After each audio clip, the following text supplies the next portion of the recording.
have this book. Oh, here she is. Whoa. That was a lot. But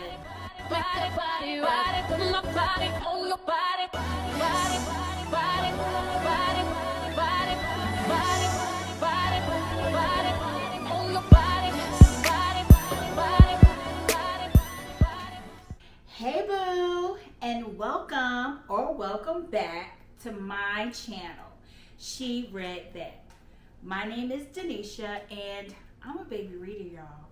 What is a baby reader? Is someone who inspires to read more, but for some reason or another, they don't.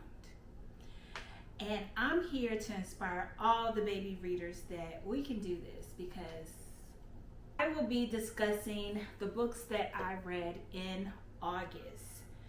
Now, let's have a little story time. So, a bit of personal news. I's married now. Yes, I's married. So now that we got that out of the way, I can't believe that I read 1, 2, 3, 4, 5 books last month.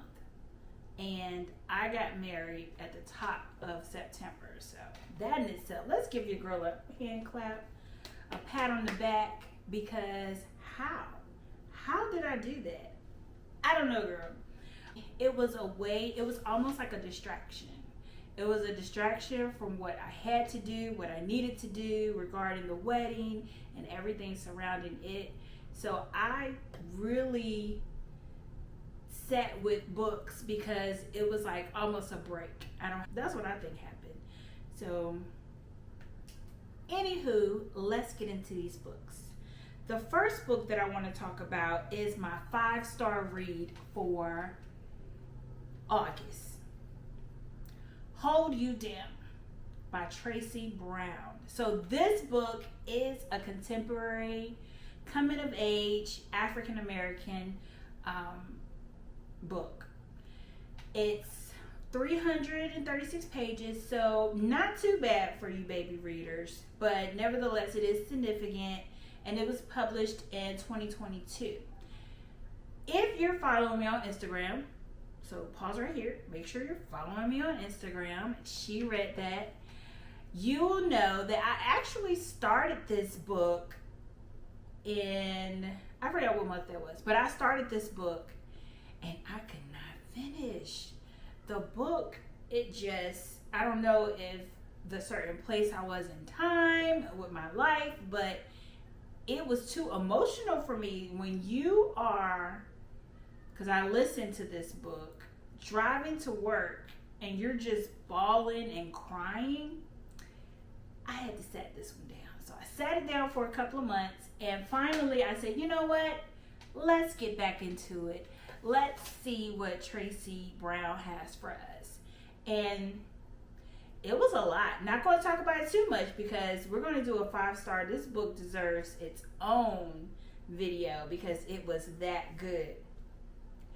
And my initial thoughts was I never had a book that I just was so emotional about that I could not finish it.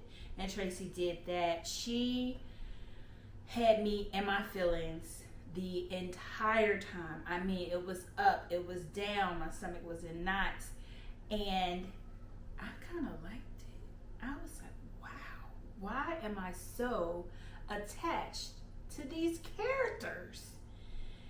The book, all I'm gonna say, very deep, very traumatic, and very, very sad. But I finished it, y'all. Next, let's talk about the next book that I read, When You Love Me.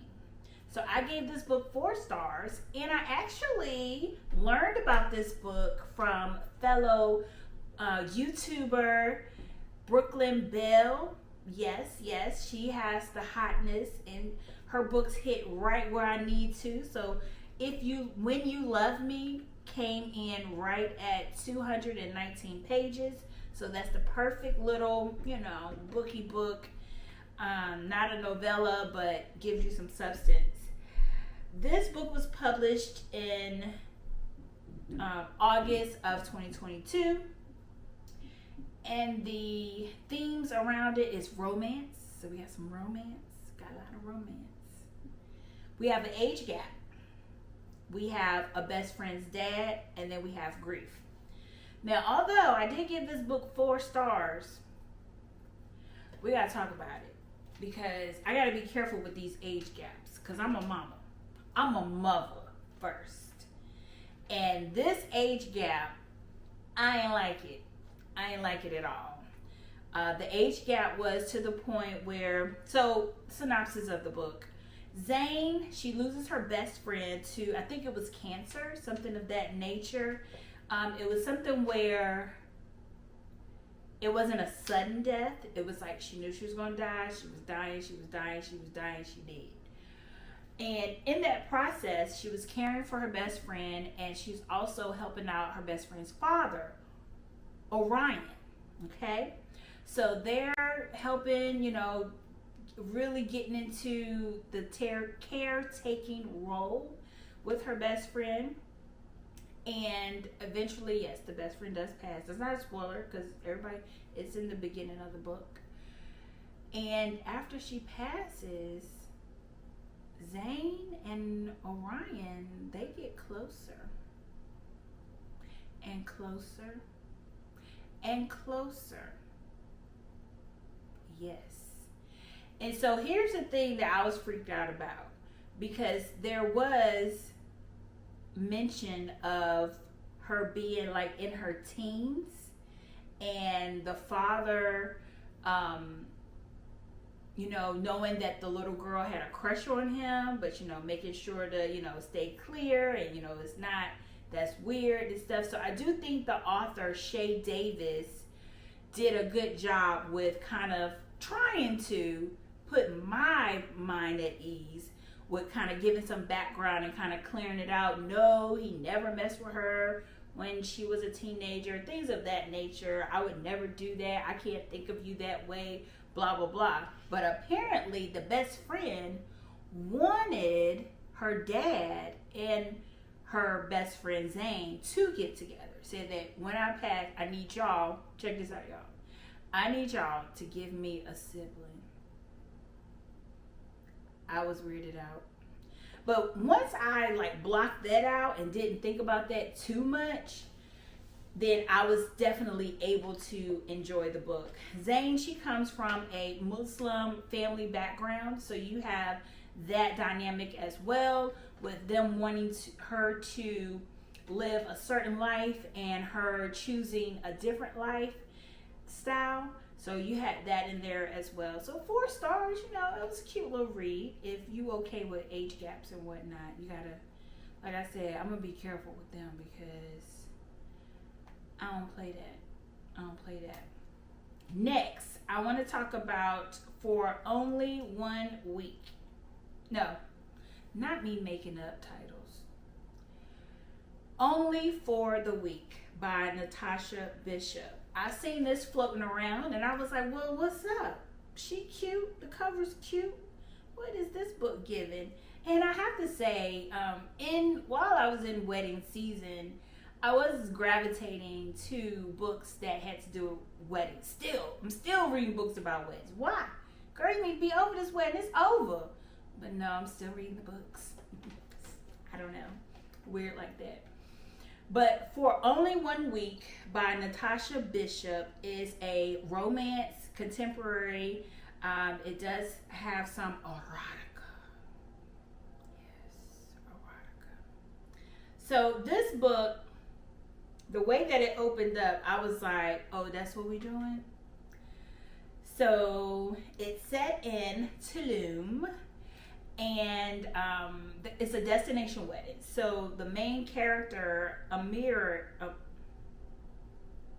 Amory, she is I think she's probably like the maid of honor, but she's also the sister of the bride. But then check this out.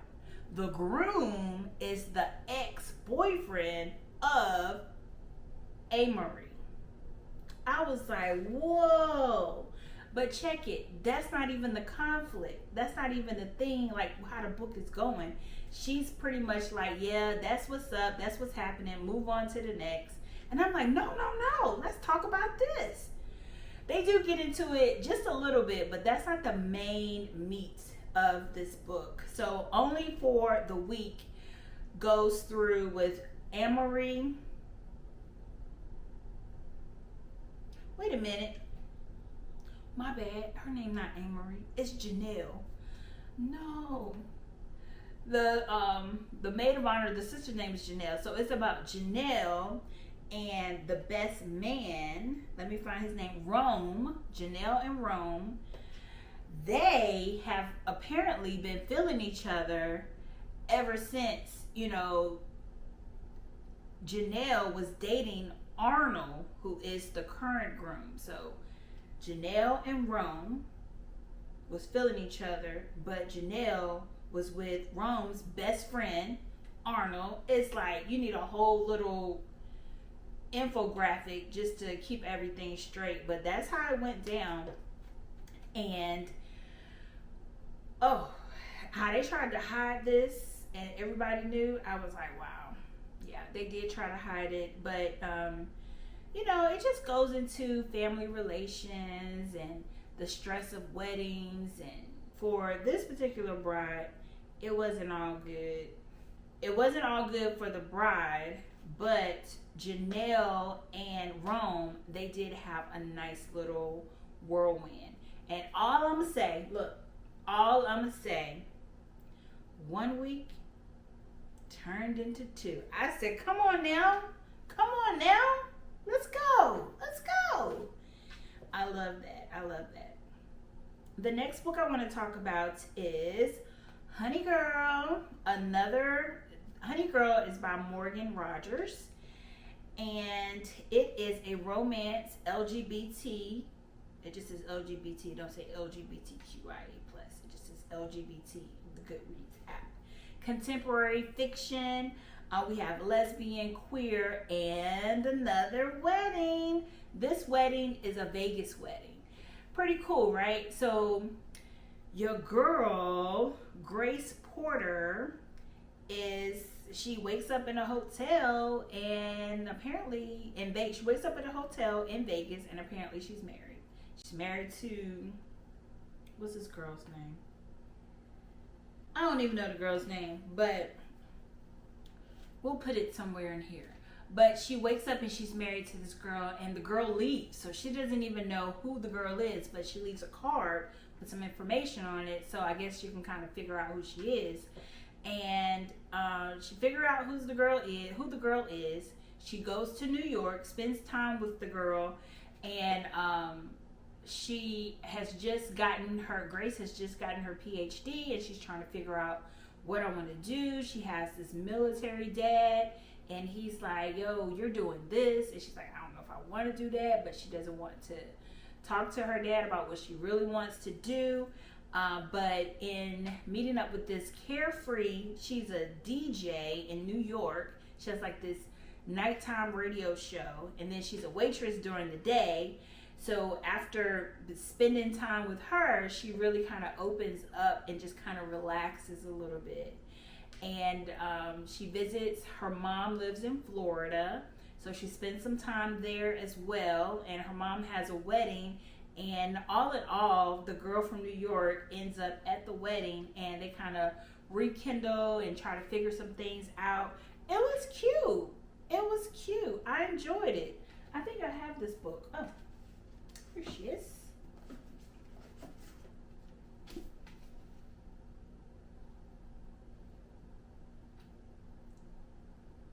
It was cute. I enjoyed it. I think that initially I didn't think I would, but they really wrapped it up. The author's name is Morgan Rogers, and this book is 283 pages, a little on the long side, but I was able to get through, and it was published in February of 2021. Next book I want to talk about is Sight Unseen. Oh, this is another 5-star. I thought I only had one 5-star. I got 2 of them. 2 5 stars. Now, sight unseen, this is my type of carrying on. So we're talking about a reality show wedding. Yes. One of the girlies on Bookstagram said, love at first sight. I said, yes ma'am, yes ma'am. That's exactly what it's giving. But I don't watch that show no more because the first season, that's all I needed. And the other seasons, I'm like, just that first season, that was the one. But this book is definitely giving love at first sight. The couple, so cute. And I'm almost like, the only thing, I'm going to say this about this book because she's going to get her own video eventually. The only drawback that I have with this book is, I know I couldn't see you, but I couldn't talk to you either. Let me at least hear your voice. Let me talk to you. Let me, get to know you. But they didn't see each other, nor did they get to talk to each other. They depended on the experts to bring them together. And the first time they seen or talked to each other was at their wedding. I was like, whoa. That was a lot. But this author, Kesha Thompson, she did that. You did that, girl. You sure did. And the last book, is that the last one? 1, 2, 3, 4, 5. Oh, that's 5. That's my time. If you've made it this far in this video, don't forget to like this video, subscribe to this channel, and share this content with another fellow baby reader. And until next time, bye.